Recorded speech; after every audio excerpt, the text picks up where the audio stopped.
Hello YouTube, it's Mr. Shining Time.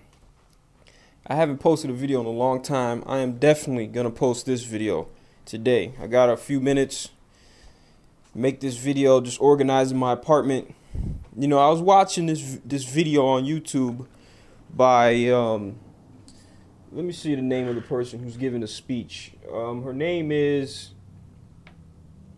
oh man, I X'd the video out. Thought I had it. Her name is Dr. something, Dr. Ava Muhammad, and she gives this speech. I guess she's a member of the Nation of Islam, and she gives this speech about, you know, the problems in the black community, and some of the things that some of the challenges that we're facing. You know, there's enough people pointing out problems in the black community. It's easy to point out the problems, and there's plenty of people doing that. You know, you've got Al Sharpton and Tavis Smiley, or not Al Sharpton. Was it Sharpton? No, Cornel West and Tavis Smiley. Cornel West and Tavis Smiley, right? Pointing out the problems in the black community. You've got Al Sharpton doing the same thing. You've got Jesse Jackson. You've got all these, you know, black intellectuals, Bill Cosby, you know, these black people who are public figures, all pointing out the problems in the black community, all pointing out areas where we are deficient. I want solutions. That's what I want to hear. I want plans of actions, and I want blueprints for solutions. I don't want to hear problems anymore. We all know there's problems. What is your plan on fixing it? That's what we need to be focused on. You know, Dr. Ava Muhammad, in that video, she says that white females make up 93% of all elementary school teachers. And she goes further to say that we should pull our children out of the schools because these white females are teaching our kids very early on white supremacy. And I don't disagree that having white teachers teach black children from a very young age influences them to be more Eurocentric in some ways. I don't disagree with that. And I don't disagree that it could possibly be detrimental to have black kids in all white environments growing up. I know, because I was such a child.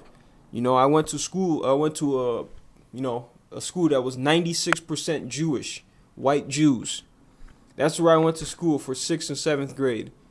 And those are formative years. Those are the years when you're entering puberty and you're starting to become interested in the opposite sex. You know, and you're starting to learn things about yourself and about sexuality and how things work. You know, so it can be a kind of,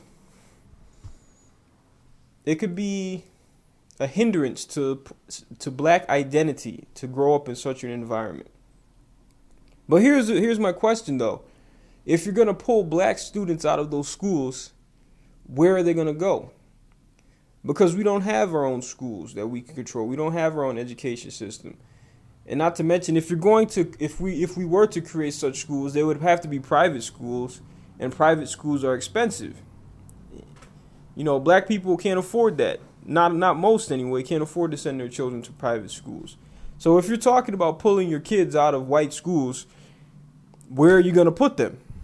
And this is back to my point in this video that it's easy to point out the problems that having white females teach black students. But what is your solution then? Pulling the kids out of the schools is not a solution because there's no alternative for them to go. And as we all know, black schools are failing.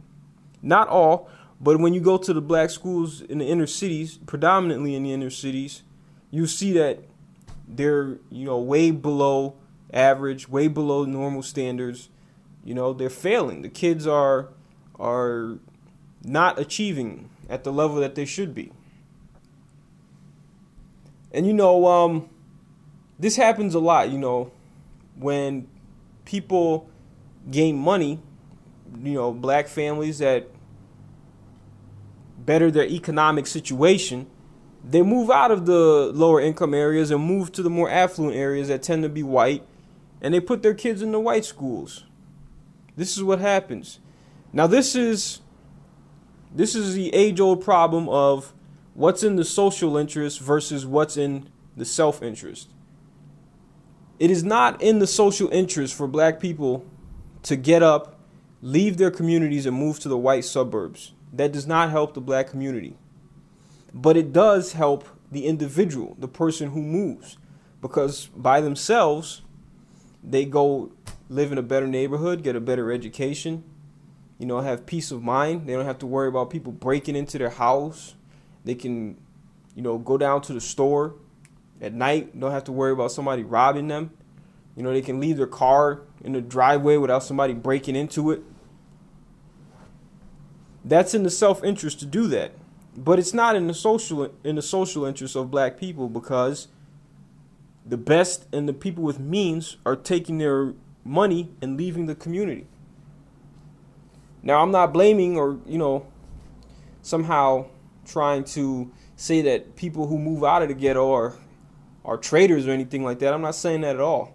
I'm just saying that those actions do not help the black community collectively, because not a lot of black people have the resources to get out of the low income areas in the inner cities, to move out into the quiet suburbs. My stepmom came over here from Nigeria. She worked really hard. She got, her nursing licenses, and she got the hell out of the black and Puerto Rican city, and she moved over to the white city, to the Jewish part of my state. Where the Jewish suburb, basically, of where I live. And that's where she moved, and she put her kids in a nice school. The school that her kids go to now, I went to when I was younger, and the school is awesome. It's an excellent school, and I made a video before contrasting my experiences in the all-white school versus the all-black and Puerto Rican school, and the experience was like night and day. But let me just refocus this video. If we're going to solve the problems in the black community and the problems we face, then we have to come up with solutions. You can't solve the problem by simply just continuing to point out the problems. Come up with solutions. And this is kind of the thing that I watch Mr. Holism's videos, and he kind of, he points out a lot of problems, but he doesn't really offer any real solutions or any real means by which we could fix the problems. He says black people need our own nation or our own, economic framework to support ourselves, but he doesn't say how we are to achieve that. It's like a recipe where, there's, the ingredients, some X number of ingredients that you need, and then a picture of the cake at the end. And it doesn't tell you how to get from the eggs, the flour, and the butter to the cake at the end. You know what I mean? That there's a large section missing in between on how to actually bake the cake. And that's what you see in the black community. A lot of people are just saying, okay, here's eggs, here's butter, here's milk. Now get to the cake at the end. Produce me a wedding cake. But there's no instructions on how to actually get there. And that's what we need more people working on, is the instructions from how to get to the problem, build the bridge to the solution.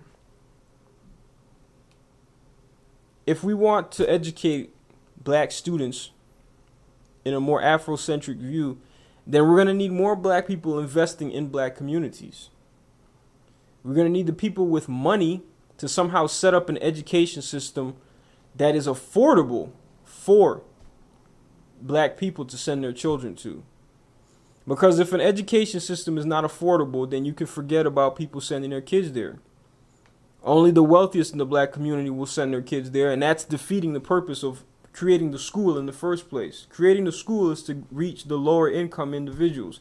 If you create a school where only the wealthiest can afford it, then that's defeating the purpose of the school in the first place. So yeah, if you're gonna point out problems in the black community, let's emphasize more on solutions. Let's try to emphasize more on coming up with ways in which we can fix things, ways to go about change. I think we have enough people pointing out problems. That's all I want to say. Thanks for listening, everybody. Leave your feedback.